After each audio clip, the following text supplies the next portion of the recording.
wa ala alihi wa sahbihi ajma'in wa man tabi'ahum bi ihsanin ila yaumiddin, amma ba'd. Para jemaah sekalian yang dirahmati Allah Subhanahu wa taala, alhamdulillah kita bersyukur kehadirat Allah Subhanahu wa taala. Salawat dan salam semoga tercurahkan kepada Nabi kita Muhammad sallallahu alaihi wasallam. Jemaah sekalian yang dimuliakan Allah Subhanahu wa taala, kembali kita akan lanjutkan pembahasan hadis-hadis Nabi sallallahu alaihi wasallam dari kitab Al-Adabul Mufrad karya Al-Imam Al-Bukhari rahimahullahu taala. Dan malam ini kita akan jelaskan bab yang diberi judul Hamlus Sobi alal Atiq, bab menggendong anak kecil di atas pundak. Ya. Penjelasan tentang menggendong anak kecil di atas pundak. Dan disebutkan di sini jamaah sekalian satu hadis dari Nabi SAW, dan ini adalah hadis yang sahih, diriwayatkan oleh Bukhari dan Imam Muslim. Dari sahabat yang mulia yaitu Al-Bara' Anil Bara' bin Azib radhiyallahu anhuma qala, dari Al-Bara' bin Azib, semoga Allah meridhai keduanya, beliau mengatakan, ra'aitun nabiyya sallallahu alaihi wasallam, saya pernah melihat Nabi sallallahu alaihi wasallam, wal Hasanu salawatullahi alaihi, dan saya melihat Al-Hasan, yaitu Al-Hasan bin Ali bin Abi Thalib radhiyallahu taala anhuma, ala atiqihi wa huwa yaqul, saya melihat Nabi Muhammad SAW dan Hasan berada di atas pundak Nabi sallallahu alaihi wasallam. Wa huwa yaqul, dan Rasulullah sallallahu alaihi wasallam bersabda, Allahumma, ya Allah, inni uhibbuhu, sesungguhnya saya mencintai anak ini, yaitu Al-Hasan, fa ahibbahu, maka cintailah juga anak ini. Ya, ini hadisnya jamaah sekalian, hadis yang pendek dari Al-Bara' bin Azib radhiyallahu taala anhuma. Meskipun hadis ini singkat jamaah sekalian, hadis yang pendek, namun tentu ada banyak faedah, ada banyak keterangan yang dijelaskan oleh para ulama kita berkaitan dengan satu potret kejadian yang diceritakan dan diriwayatkan oleh sahabat yang mulia ini, Al-Bara' bin Azib radhiyallahu taala anhuma. Sebelum kita bahas jemaah sekalian, kita lihat dulu judul bab dari hadis ini. Dikatakan oleh Imam Bukhari, Hamlus Sobi alal Atiq, jadi menggendong anak kecil ala al-Atiq, di atas pundak. Ya. Jadi al-hamlu jamaah sekalian, al-hamlu itu memiliki beberapa makna ya. Al-hamlu memiliki beberapa makna. Jadi kalau kita melihat al-hamlu itu bisa memiliki makna yang luas atau yang umum, bisa juga memiliki makna yang khusus. Makna khusus jamaah sekalian, makna umumnya al-hamlu itu artinya mengangkat, menggendong, dan makna-makna yang serupa, baik itu dengan menggunakan tangan ataupun dengan menggunakan anggota tubuh yang lainnya.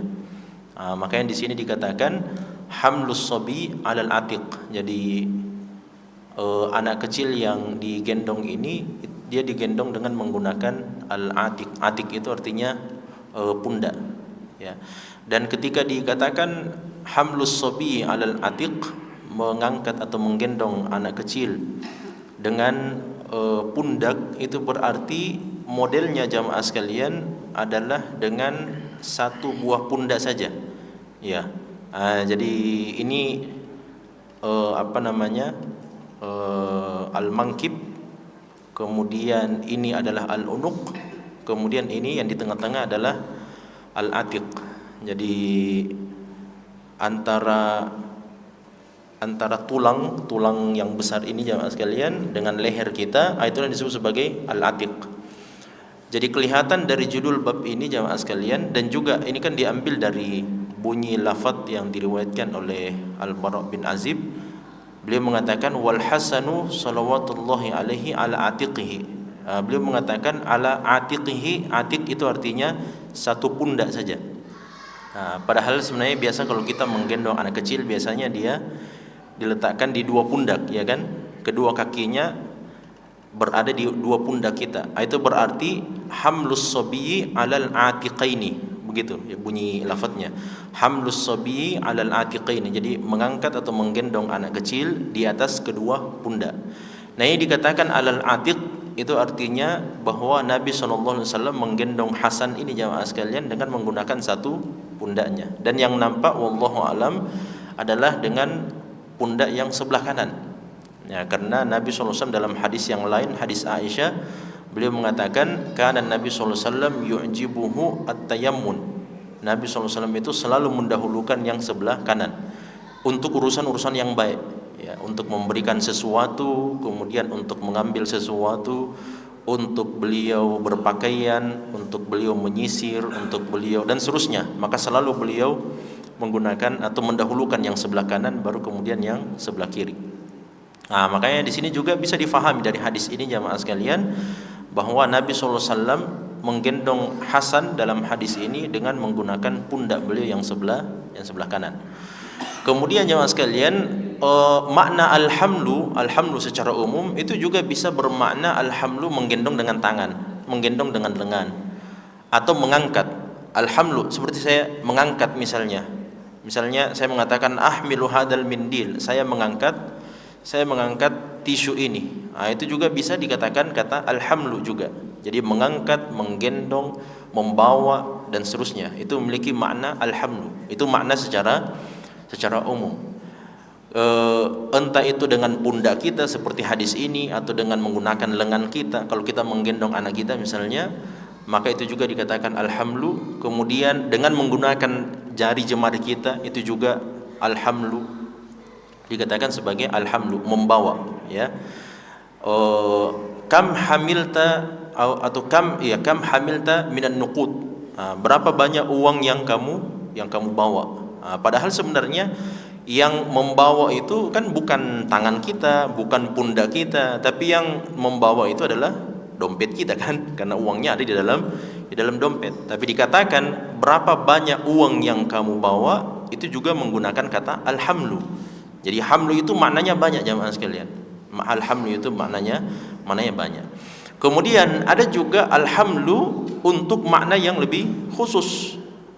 Dan inilah yang kebanyakan ketika disebutkan kata alhamlu, maka yang langsung difikirkan adalah ibu-ibu hamil, kan begitu ya. Nah, jadi alhamlu juga jamaah sekalian, alhamlu itu juga berarti membawa seorang janin atau janin di dalam perut seorang ibu. Itu juga disebut sebagai alhamlu karena dia sama-sama memiliki makna membawa. Sama-sama memiliki makna membawa, mengangkat, menopang dan seterusnya. Makanya dikatakan sebagai alhamil.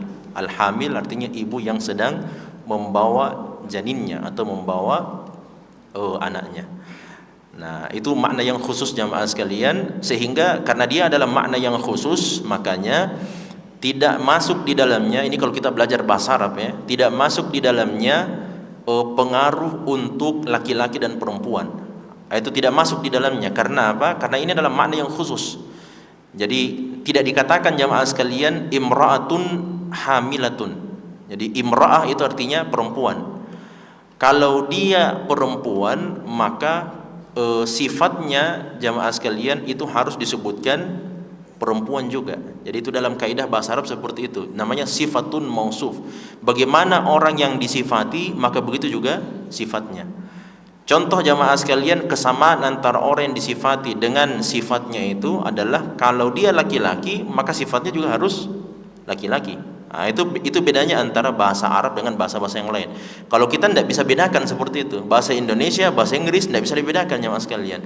Misalnya dia laki-laki pintar, tidak bisa kita katakan pintar ini maksudnya dia pintarnya itu bagaimana? Kalau dibilang dia pintar, nah kita langsung bertanya, dia ini siapa? Laki-laki atau perempuan? Atau bencong? Akan kita tidak tahu jamaah sekalian.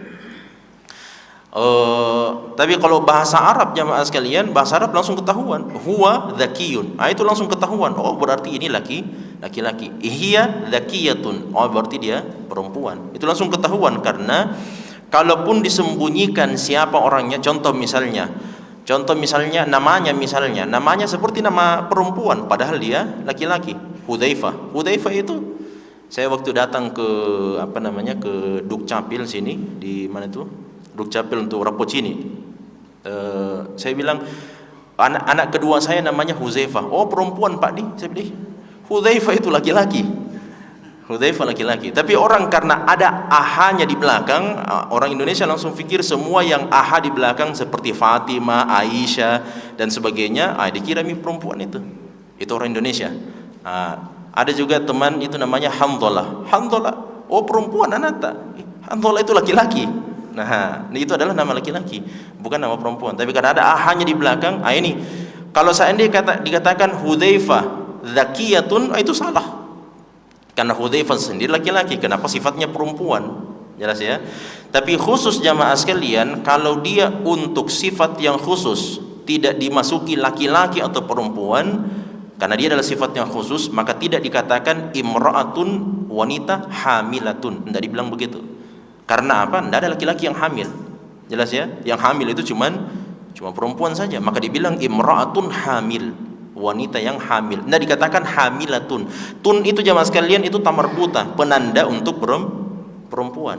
Nah, tapi karena ini sifat sama dengan murdi'. Murdi' itu apa? Yang menyusui. Tidak ada laki-laki menyusui, maka dikatakan imra'atun murdi'un. Nah, jadi wanita yang menyusui, atau bisa juga dikatakan imra'atun murdi'ah. Nah, di sini jamaah sekalian ini makna alhamlu. Kemudian dikatakan as-sobi. As-sobi itu adalah anak kecil. Ya, kalau barangkali bahasa kita jamaah sekalian usia balita. Ya, bayi usia 5 tahun. Nah, jadi usia balita ini jadi masih sangat kecil, masih sangat kanak-kanak jamaah sekalian, dan itu adalah masa-masa yang tentu saja di mana orang tua ya diharapkan sangat dekat dengan anaknya tersebut. Kemudian di sini jamaah sekalian dikatakan oleh Al-Bara' bin Azib radhiyallahu anhuma, ra'aitun nabiyya sallallahu alaihi wasallam. Nah, ini jelas jamaah sekalian bahwa dalam kisah ini Al-Bara' melihat Nabi Muhammad sallallahu alaihi wasallam dalam kondisi tidak sementara mengerjakan ibadah salat. Karena kalau seandainya Nabi sallallahu alaihi wasallam salat, tidak mungkin beliau berdoa seperti ini, Allahumma inni uhibbuhu fa ahibbahu. Meskipun ada juga momen-momen di mana Nabi Muhammad SAW itu sholat sambil menggendong cucunya. Nah, siapa itu jamaah sekalian? Itulah dia anaknya Ar-Rabi' bin Amr, Amr bin Rabi', suami daripada Zainab bintun Nabi SAW. Nah, ini dari pernikahan ini jamaah sekalian itu kan lahir siapa? Umamah. Umamah ini adalah cucunya Nabi SAW, pernah digendong oleh Nabi SAW sementara beliau mengerjakan ibadah solat, dan itu dilihat sama sahabat. Jadi Nabi SAW, ada sahabat yang melihat Nabi SAW ketika beliau berdiri jamaah sekalian, maka beliau menggendong Umamah, jadi digendong dengan tangan kanan beliau. Dan ketika beliau sudah mau sujud, maka Nabi SAW meletakkan Umamah di atas lantai, lalu kemudian beliau sujud. Bagaimana ketika Nabi SAW meruku? Ketika Nabi SAW meruku, maka didekap seperti ini. Jadi ketika mau ruku jamaah sekalian, jelas pasti model salatnya orang sudah tidak bisa sempurna jamaah sekalian, karena orang mau takbir juga sambil menggendong anak kan susah. Nah, jadi fattaqullaha mastata'tum. Jadi bertakwa kepada Allah sesuai dengan kemampuan kita. Nah, ini kalau seandainya anak itu rewel misalnya. Tapi kalau anak itu tenang-tenang saja jamaah sekalian, ya jangan dipaksakan, diletakkan saja di tanah atau di lantai atau di atas sejadah kita, baru kemudian kita sholat normal. Tapi dalam kondisi anak itu jamaah sekalian dikhawatirkan mendapatkan kecelakaan, misalnya kita sholat misalnya, kemudian sholat di rumah, misalnya ibu-ibu sholat di rumah, lalu kemudian anak misalnya sudah bisa berjalan ke sana kemari atau sudah bisa merangkak, khawatir pegang apa dan sebagainya, atau masuk kamar mandi terjatuh dan seterusnya, ada kekhawatiran yang seperti itu atas keselamatan, maka boleh, maka silakan. Ini adalah bentuk kemudahan dalam agama kita. Jadi Nabi SAW tidak mencontohkan dan tidak melakukan itu jamaah sekalian. Beliau menggendong Umamah itu, beliau tidak lakukan itu kecuali untuk memberikan contoh kepada kita sebenarnya, bahwa beginilah caranya ini. Nah, begini caranya kalau kita dalam kondisi tidak ada orang yang bisa menjaga anak bayi kita jamaah sekalian. Ini khususnya untuk ibu-ibu tentu saja, atau untuk bapak-bapak ketika ibu misalnya kemana dan seterusnya, maka ini seperti inilah kondisinya. Nah, begini caranya. Jadi ketika ruku didekap sang anak tersebut, ketika kemudian kita mau sujud baru diletakkan. Nah, kalau seandainya sang anak tenang misalnya, maka kita bisa naik ke rakaat yang kedua. Tapi kalau tidak tenang jamaah sekalian, maka bisa langsung diambil lagi. Dan itu yang dilihat sama sahabat. Jadi ketika Nabi SAW berdiri, digendong oleh Nabi SAW, ketika sujud diletakkan. Ketika beliau mau berdiri lagi rakaat yang berikutnya, digendong lagi sama Nabi SAW. Nah, cuma ya kita harus hati-hati jamaah sekalian, karena anak kita itu kan sekarang pakai popok dan sebagainya kan. Nah, mungkin barangkali pas kita mau sholat, ya anak sudah kencing dan seterusnya, maka harus diperhatikan. Kalau mau sholat jamaah sekalian, mau sholat sambil anak kita mau digendong begitu, ya harus diperhatikan, diganti popoknya terlebih dahulu dan seterusnya, supaya di awal sholat dia sholat bersama kita dalam kondisi suci, meskipun dia tidak berwudu karena dia belum balik dan seterusnya. Nah ini, namun hadis ini jamaah sekalian menandakan bahwa Nabi Muhammad SAW menggendong Al Hasan dalam kondisi beliau tidak sementara sholat. Nah, dalam kondisi yang lain, pernah dalam hadis yang lain jamaah sekalian, Hasan dan Husain itu melihat Nabi SAW sementara sujud. Nah, dikira sama Hasan dan Husain, wah ini kakek kayaknya mau ajak kita main kuda-kudaan ini. Nah, karena dilihat oleh Hasan dan Husain masih balita sementara sujud. Nah, model kita kalau kita orang tua jamaah sekalian, kalau mau ajak main kuda-kuda kan ya seperti itu, model sujud. Maka naik di atasnya. Padahal ini sementara sholat berjamaah. Para sahabat senior ada di belakang Nabi SAW. Akhirnya lama Nabi SAW. Kenapa? Sahabat sudah heran-heran, kenapa Nabi ini lama sekali bangkitnya dari sujud. Nah, setelah selesai sholat jamaah sekalian, ternyata Nabi ceritakan, wahai para sahabatku, sesungguhnya tadi ada cucu saya naik di atas punggung saya waktu sementara sujud. Ada cucu saya naik, dan saya khawatir mengganggu keasikan cucu saya untuk main kuda-kudaan dengan saya. Maka saya tadi agak lama sujudnya jemaah sekalian. Nah, ini menunjukkan sama dengan hadis ini jemaah sekalian, menunjukkan betapa lemah lembutnya Nabi kita Muhammad SAW kepada keluarga beliau. Nah, khususnya apalagi kepada anak-anak kecil. Makanya ketika Bara' bin Azib mengatakan, ra'aitun Nabiy sallallahu alaihi wasallam, saya melihat Nabi sallallahu alaihi wasallam, wal Hasanu salawatullahi alaihi ala atiqihi, ini menunjukkan betapa dekatnya Nabi Muhammad sallallahu alaihi wasallam dengan semua keluarga beliau. Nah, tanpa terkecuali, kepada cucu beliau, kepada anak-anak beliau, kepada keluarga-keluarga, kepada istri beliau, bahkan kepada keluarga istri Nabi sallallahu alaihi wasallam. Nabi Muhammad itu sangat dekat sekali. Olehnya itu jamaah sekalian, dalam banyak riwayat diceritakan, dikisahkan bagaimana kedekatan Nabi kita Muhammad sallallahu alaihi wasallam kepada keluarga-keluarga beliau.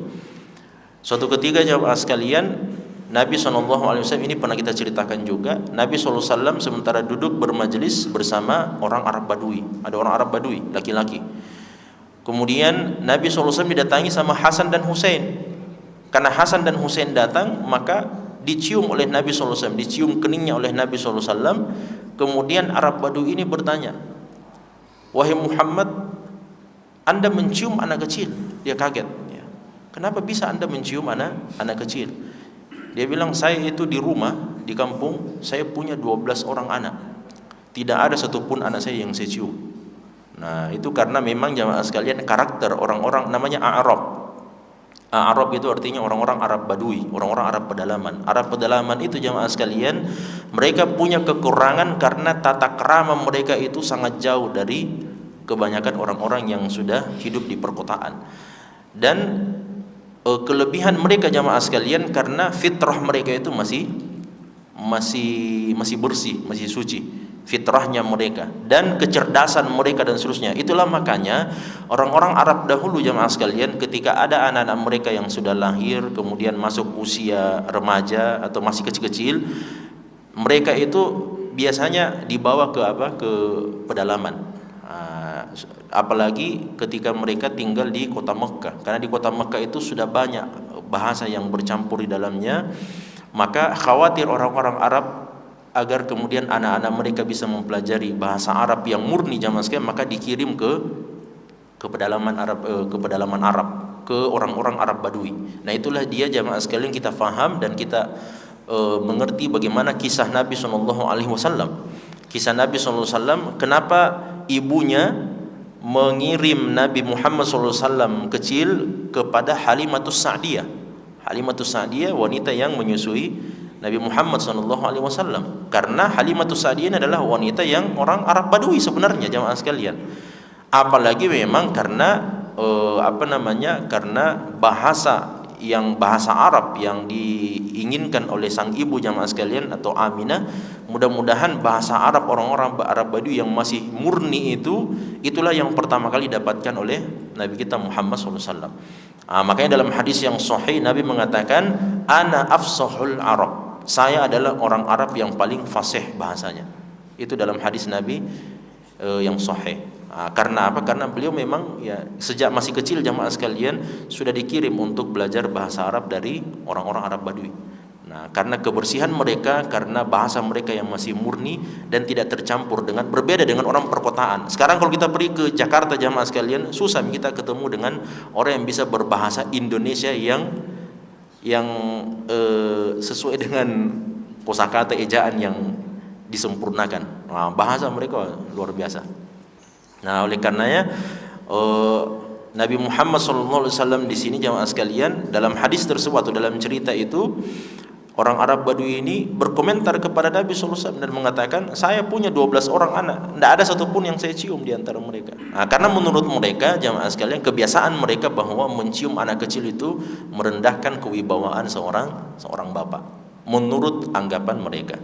Nah, makanya Nabi SAW mengatakan, alladzi la yarham la yurham. Ini hadis yang pernah kita bahas. Alladzi la yarham la yurham. Orang yang tidak mengasihi, maka dia juga tidak akan dikasihi. Dalam hadis yang lain, bunyi hadis yang lain, ar-rahimuna yarhamuhumur rahman, irhamu man fil ardi yarhamukum man fis sama. Orang-orang yang berkasih sayang jamaah sekalian, orang-orang yang mengasihi orang yang lain akan dikasihi juga oleh zat yang ada di langit, yaitu Allah Subhanahu wa taala. Sayangilah orang-orang yang ada di bumi ini, maka yang ada di langit juga akan menyayangi kalian. Nah, dalam hadis yang lain jamaah sekalian, Nabi Muhammad SAW itu, bayangkan, ini Nabi, ini presiden, khalifah, ini orang yang tertinggi, yang paling mulia jamaah sekalian. Tapi Nabi itu menyempatkan waktu sorenya beliau dipanggil semua itu anak-anak kecil, termasuk Ibnu Abbas. Ibnu Abbas kan sepupu Nabi SAW, tapi masih kecil. Ibnu Abbas dipanggil dan beberapa orang anak-anak kecil penduduk kota Madinah dipanggil oleh Nabi SAW dan diajak oleh Nabi, siapa di antara kalian yang mau saya bonceng pakai unta saya. Nah, itu kan gantian mereka jamaah sekalian. Maka yang paling pertama adalah Ibnu Abbas dulu, dibonceng sama Nabi SAW keliling. Setelah keliling gantian lagi, temanmu lagi yang kedua, yang ketiga, yang keempat. Ini padahal Nabi jamaah sekalian. Barangkali kalau kita bisa-bisanya nih Pak Presiden buat seperti itu, kayak tidak ada tuh pekerjaannya, kasihan. Nah, itu barangkali tanggapan kita jamaah sekalian. Tapi inilah Nabi Muhammad SAW yang diperintah oleh Allah Subhanahu wa taala untuk berkasih sayang kepada orang-orang yang ada di sekitar beliau. Nah, dalam hadis yang lain jamaah sekalian, Nabi Muhammad SAW bahkan setelah meninggalnya, wafatnya Khadijah radhiyallahu taala anha, beliau tetap berbuat baik kepada keluarganya Khadijah radhiyallahu taala anha. Padahal barangkali kalau kita jemaah sekalian, misalnya kalau ada di antara kita yang sudah meninggal istri, barangkali sudah dilupa itu bapak mertua, ibu mertua, kemudian ipar-ipar dan seterusnya. Padahal masih keluarga. Kalau Nabi SAW tidak. Dalam hadis dikatakan ketika Nabi SAW mendapatkan rezeki daging, kurma dan sebagainya, maka sebagian itu akan dikirimkan kepada keluarganya Khadijah radhiyallahu taala anha, sepeninggal Khadijah radhiyallahu taala anha. Inilah hal-hal yang menunjukkan kelembutan Nabi kita Muhammad sallallahu alaihi wasallam kepada anak-anak kecil, kepada keluarga beliau, kepada anak kecil, kepada sepupu-sepupu beliau, dan termasuk kepada para sahabat beliau. Kemudian jemaah sekalian, dari hadis ini juga menjelaskan kepada kita tentang anjuran untuk mendoakan anak-anak kita. Nah, sebagaimana Nabi SAW mendoakan cucu beliau ini yaitu Al Hasan, seperti hadis yang sebelumnya kita sebutkan jamaah sekalian, bahwa Nabi SAW mengatakan huma raihaniyya minad dunya. Keduanya ini Al Hasan dan Al Husain jamaah sekalian, cucu Nabi SAW adalah kembang bunga untuk Nabi kita Muhammad SAW dari seluruh dunia ini. Jadi semua dunia ini jamaah sekalian tidak berharga apa-apa bagi Nabi SAW kecuali ini yang disebutkan sama Nabi SAW ini. Ya. Pernah Nabi SAW sementara tidur di siang hari, kemudian datang Umar bin Khattab radhiyallahu taala anhu. Karena Nabi SAW itu jamaah sekalian tempat tidur beliau itu kan pakai tembikar. Tahu tembikar ya? Tembikar itu ini buat dari dari pelepah kurma. Kalau di zaman Nabi SAW menggunakan lidi atau pelepah kurma. Secara otomatis orang yang tidur agak lama di atas tembikar yang seperti itu pasti akan muncul bekas. Nah, maka dilihat sama Umar bin Khattab. Umar bin Khattab memberikan inisiatif, ya Rasulullah, bagaimana kalau kami buatkan kasur supaya Anda bisa istirahat, tenang dan seterusnya, nyaman, nikmat. Apa jawaban Nabi SAW di luar persangkaan Umar bin Khattab? Nabi SAW mengatakan, mali walid dunya, apa saya ini dengan kehidupan dunia ini? Saya ini tidak ada kaitan sangkut paut dengan kehidupan dunia. Saya ini, kata Nabi SAW, ibarat seseorang yang melakukan perjalanan, saya singgah di sebuah tempat, sebentar lagi saya akan tinggalkan tempat itu. Itu pemahaman Nabi SAW dengan kondisi beliau dalam kehidupan dunia jamaah sekalian. Jadi beliau memang tidak mau terlalu berlama-lama dalam kehidupan dunia dan tidak mengambil bagian yang sangat banyak dalam kehidupan dunia. Yang difikirkan sama Nabi SAW adalah bagaimana keselamatan umat saya. Cuman itu saja jamaah sekalian. Nah, makanya Nabi SAW menolak itu, tidak mau. Padahal seandainya kalau mau jamaah sekalian, ya rumah beliau barangkali sudah tingkat berapa, sudah lantai berapa barangkali. Tapi Nabi SAW rumah beliau Masya Allah sangat sederhana, bahkan tidak bisa dikatakan rumah, kamar. Nah, itu kamar, tempat tinggal Nabi SAW adalah di dalam kamar dan bukan rumah. Nah, karena kesederhanaan Nabi kita Muhammad Sallallahu Alaihi Wasallam. Maka mendoakan jamaah sekalian, Nabi SAW dalam hadis ini mendoakan cucu beliau dan mengatakan, Allahumma inni uhibbuhu, ya Allah sungguhnya saya mencintai anak ini, fa'ahibbahu, maka cintailah juga anak ini. Sekaligus menjelaskan tentang keutamaan siapa? Al Hasan. Jadi memang ada beda pendapat jamaah sekalian, yang mana yang lebih utama, Al Hasan atau Al Husain. Keduanya adalah cucu Nabi SAW. Keduanya adalah sayyidah syababi ahlil jannah. Keduanya adalah penghulu dan ketuanya. Ini kalau anak bahasa kita apa bahasa itu? Karang taruna ya. Anak karang taruna itu kan anak-anak muda ya biasa ya. Nah, ini pemimpinnya ini jamaah sekalian, anak-anak muda itulah di surga adalah siapa? Al Hasan dan Al Husain. Jadi semua anak-anak muda nanti akan dipimpin oleh Al Hasan dan Al Husain radhiyallahu taala anhuma. Nah, meskipun memang khilaf di antara ulama kita, mana di antara keduanya ini yang lebih utama di sisi Allah Subhanahu wa taala. Karena masing-masing itu punya keutamaan. Nah, jadi Al Hasan Al Husain jamaah sekalian, keutamaan Al Husain tentu saja di antara keutamaan beliau tentu saja adalah karena beliau mati syahid. Nah, kemudian Al Hasan jamaah sekalian, di antara keutamaan yang disebutkan dari hadis Nabi SAW bahwasanya beliau pernah mengisyaratkan bahwa sesungguhnya Al Hasan ini kelak nanti akan mendamaikan dua kubu yang sangat besar. Nah, dan itu dipuji-puji oleh Nabi SAW. Bagaimana ceritanya jamaah sekalian? Ternyata setelah Ali bin Abi Thalib terbunuh jamaah sekalian, lalu kemudian naiklah pemerintahan siapa? Al Hasan.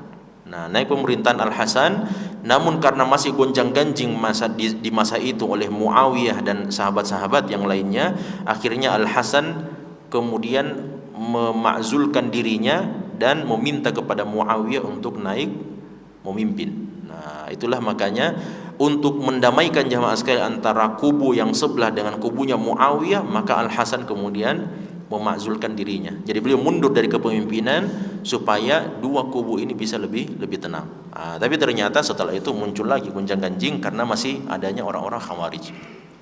Nah, kemudian jamaah sekalian, Al Husain juga tentu saja memiliki keutamaan yang luar biasa. Namun keduanya jamaah sekalian sama-sama disebut oleh Nabi SAW sebagai sayyidah syababi ahlil jannah. Keduanya inilah yang memimpin anak-anak muda di dalam surga Allah Subhanahu wa taala. Nah, ini keutamaan Al-Hasan. Dalam hadis ini di mana Nabi sallallahu alaihi wasallam mengatakan inni uhibbuhu, sungguhnya saya mencintai cucu saya ini. Saya mencintai Al-Hasan. Nah, dan ini tentu keutamaan yang besar jamaah sekalian. Banyak orang yang mengaku cinta kepada Nabi sallallahu alaihi wasallam, tapi ini Nabi Muhammad yang mengatakan saya cinta kepadanya. Dan memang ada beberapa orang sahabat Nabi sallallahu alaihi wasallam yang Nabi Muhammad SAW menyatakan kecintaan beliau kepada sahabat tersebut, dan itu keutamaan. Tentunya adalah Hasan ini, Hasan bin Ali bin Abi Thalib radhiyallahu taala anhuma. Termasuk jamaah sekalian adalah siapa? Adalah Mu'ad bin Jabal. Mu'ad bin Jabal pernah disabdakan kepada Nabi, kepada beliau, Nabi SAW mengatakan, ya Mu'ad inni uhibbuk, wahai Mu'ad sesungguhnya saya mencintaimu. Fala tada'anna dubura kulli salatika an taqula, maka jangan kamu tinggalkan setiap kali selesai kamu mengerjakan ibadah salat atau bagian akhir salatmu, an taqula Allahumma aini ala dzikrika wa syukrika wa husni ibadatik. Itu doa langsung diajar sama Nabi sallallahu alaihi wasallam. Umar bin Khattab radhiyallahu taala anhu, Umar bin Khattab pernah datang kepada Nabi sallallahu alaihi wasallam dan mengatakan, ya Rasulullah, la anta ahabbu ilayya, sesungguhnya engkau itu lebih saya cintai dibandingkan apapun kecuali diri saya. Tapi kata Nabi SAW, ya bukan begitu. Kalau kamu cintai saya, maka cintai saya melebihi apapun sampai dirimu sendiri. Nah, makanya jemaah sekalian, orang yang mengaku cinta kepada Nabi SAW banyak orang yang mengaku seperti itu. Namun orang yang dinyatakan cinta Nabi Muhammad SAW kepadanya, wah itu yang tidak sembarangan orang. Ya, sahabat-sahabat Nabi SAW secara khusus di antara mereka salah satunya adalah Al-Hasan. Termasuk di antara faedah hadis ini jamaah sekalian adalah disyariatkannya untuk menyatakan cinta kita kepada saudara kita. Ini maksud saya kepada saudara kita jamaah sekalian, cinta hubban fillah. Karena kita mencintai ketaatan orang tersebut. Nah, ini kita mesti fahami bahwa konsep mencintai di dalam agama kita itu disebut sebagai al-wala wal bara. Apa maknanya jemaah sekalian al-wala wal bara? Jadi al-wala itu artinya adalah loyalitas, kecintaan. Sedangkan al-bara adalah kebencian. Nah, bagaimana kita loyal jemaah sekalian kepada seseorang ketika orang itu beribadah kepada Allah dan taat kepada Allah Subhanahu wa taala? Maka karena ketaatan dia kepada Allah SWT dan karena kedekatan dia kepada Allah, maka kita cintai dia. Dan sebesar kemaksiatan dia kepada Allah SWT, selama dia mukmin, selama dia muslim, sebesar kemaksiatan dia kepada Allah, sebesar itu juga kita benci dia. Makanya dalam hadis dikatakan, ahbib, cintailah orang yang kamu cintai, haunan ma, namun dalam sekadarnya saja. Asa an yakuna baghidaka yawman ma, karena boleh jadi dia akan menjadi musuhmu nanti. Nah, dan bencilah seseorang ya sekadarnya saja dibenci jamaah sekalian. Jangan juga dibenci sampai hidup dan mati. Karena boleh jadi sebentar dia akan menjadi orang yang paling kita cintai. Nah, sebagai contoh jamaah sekalian, ya banyak para sahabat Nabi SAW. Umar bin Khattab, kalau kita mendengarkan awal kisah kehidupan beliau di masa Nabi SAW, beliau orang yang paling benci kepada Nabi SAW. Tapi subhanallah, berubah jamaah sekalian 180 derajat menjadi orang yang paling cinta kepada Nabi. Ada salah seorang Arab Quraisy, orang kafir jamaah sekalian, dia mengatakan, kalau saya tidak salah Imran bin Husain yang mengatakan seperti itu radhiyallahu taala anhu. Beliau mengatakan, demi Allah tidak ada orang yang paling saya benci kecuali Muhammad. Dia bilang begitu. Orang yang paling saya benci adalah siapa? Adalah Muhammad ketika dia masih kafir. Tapi apa kata Imran? Wala yazalu yatabassamu fi wajhi hatta uhibbahu. Dan setiap kali saya ketemu dengan ini Muhammad, selalu pasti dia kasih senyum sama saya sampai saya cinta sama dia. Nah, itu padahal dia masih kafir jamaah sekalian. Dia kafir, tapi setiap kali dia bertemu dengan Nabi Muhammad SAW, setiap kali itu juga Nabi Muhammad selalu tersenyum kepada dia. Wah, ini senyumnya Nabi Muhammad SAW bukan senyum seperti senyum kita jamaah sekalian. Senyumnya Nabi Muhammad SAW, coba antum bayangkan seperti bulan jamaah sekalian yang menerangi kita. Kira-kira bagaimana itu? Ketika Nabi Muhammad SAW tersenyum di hadapan wajah para sahabat, maka semua yang ada yang kita miliki semuanya terlupakan semuanya. Bahkan kalau kita punya istri, anak dan semua kekayaan kita punya, semuanya terlupakan. Yang kita ingat itu adalah wajahnya Nabi SAW yang indah tersenyum kepada kita. Wah, itu luar biasa. Makanya kalau Nabi SAW marah, wah semua sahabat langsung kena batunya. Kalau Nabi SAW sudah marah. Bahkan orang yang tidak bersalah sekalipun jamaah sekalian, ikut merasakan, wah saya orang yang paling bersalah. Karena apa? Karena sudah menyebabkan kemarahan Nabi Muhammad SAW. Ketika Nabi Muhammad SAW marah. Tapi ketika Nabi Muhammad SAW berbahagia, maka semua sahabat langsung tahu bahwa Nabi Muhammad SAW sedang berbahagia. Nah, karena perubahan wajah Nabi, mimik wajah Nabi SAW itu sangat berubah, sangat cepat berubah. Sebagaimana kalau beliau marah dan emosi, namun marahnya Nabi SAW bukan untuk menolong apa yang beliau inginkan, tapi kemarahan beliau adalah untuk lillahi ta'ala. Nah, jadi jamaah sekalian, kalau kita mencintai seseorang karena ketaatan dia kepada Allah Subhanahu wa ta'ala, dan kalau dia melakukan kemaksiatan, maka kita benci dia sekadar kemaksiatan yang dia lakukan. Nah, dan tidak ada orang yang dicintai secara mutlak dan dibenci secara mutlak, jamaah sekalian. Tidak ada yang dicintai secara mutlak kecuali Nabi Muhammad dan para sahabat Nabi Muhammad SAW. Ini wajib untuk dicintai secara mutlak. Nah, kemudian yang kedua, tidak ada yang dibenci secara mutlak kecuali orang-orang yang telah memusuhi para nabi dan orang-orang yang kafir kepada Allah Subhanahu wa ta'ala dan meninggal di atas kekufurannya. Tapi kalau seandainya orang itu masih hidup, jamaah sekalian, orang itu masih hidup di tengah-tengah kita, maka kita benci kekufuran dia, tapi bukan berarti kita merasa berputus asa dari dia. Kalau dia masih hidup ya. Tapi kalau dia sudah orang kafir dan dia sudah meninggal dunia, jamaah sekalian, maka kebencian harus diberikan kepada dia secara mutlak. Nah, jelas ya. Tapi kalau dia masih hidup, maka diberikan kebencian karena kekufuran dia, akan tetapi tidak boleh berputus asa dari rahmat Allah SWT. Nah, itu yang biasa orang bilang neraka ini sudah ini. Padahal dia masih hidup, jamaah sekalian. Dia masih hidup. Seperti kisah seorang Bani Israel yang membunuh 99 manusia. Dia datang, katanya dia mau bertobat. Dia datang ketemu dengan rahib ahli ibadah. Dia bilang, "Wahai ahli ibadah, bisakah saya ini diterima taubat saya? Padahal saya sudah membunuh 99 orang." Dia langsung bilang, "Tidak ada tobat bagimu. Satu orang saja itu sudah luar biasa. Seakan-akan kamu membunuh seluruh manusia, seluruh makhluk. Kalau membunuh satu orang secara sengaja, apalagi ini 99. Sekalian digenapkan 100 kan? Digenapkan 100 orang, jamaah sekalian. Itulah karena apa? Dia menutup pintu taubat. Makanya jamaah sekalian, ketika ada salah seorang yang mengatakan tidak ada pertobatan bagimu di situ, padahal dia adalah ahli ibadah. Pada saat itu dalam hadis Nabi mengatakan, Allah Subhanahu wa ta'ala berfirman kepada malaikatnya, "Manil ladzi yata'alla 'alayya?" Siapakah orang yang merasa tinggi dibandingkan saya? Yang sudah mengklaim orang ini apa? Orang ini tidak ada pertobatan bagi dia di sisi Allah Subhanahu wa ta'ala.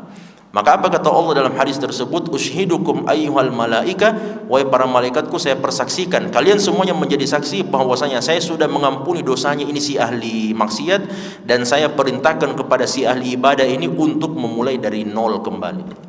Ibadahnya yang sudah puluhan tahun, jamaah sekalian, dimulai dari nol, terhapus semua ibadahnya. Karena apa? Orang mengatakan bahwasanya ini si ahli maksiat ini tidak mungkin diterima taubatnya di sisi Allah Subhanahu wa ta'ala. Nah, oleh karena jamaah sekalian, kalau kita melihat seseorang dan kita merasakan ketakwaannya kepada Allah, maka kita cintai dia. Dan ini salah satu di antara hal yang disyariatkan. Ketika kita mencintai seseorang, maka kita menyatakan cinta kita kepada dia. "Wahai akhi, saya mencintaimu karena Allah Subhanahu wa ta'ala." Itu disyariatkan, jamaah sekalian. Nah, supaya apa? Supaya kita mendapatkan doa dari sahabat kita. Jadi kalau kita berdoa atau kita menyampaikan, "Wahai sahabatku, saya mencintaimu," maka dianjurkan oleh Nabi SAW untuk membalas doanya tersebut atau ungkapan tersebut dengan mengatakan, "Ahabbakallahu alladzi ahbabtani fihi." Semoga Allah mencintaimu karena engkau telah mencintai saya karena Allah Subhanahu wa ta'ala. Nah, jadi itu kan saling mendoakan, jamaah sekalian. Kalau kita menyatakan cinta kita kepada saudara kita. Dan apa juga pentingnya menyatakan cinta kita kepada saudara kita, jamaah sekalian? Sama seperti salam.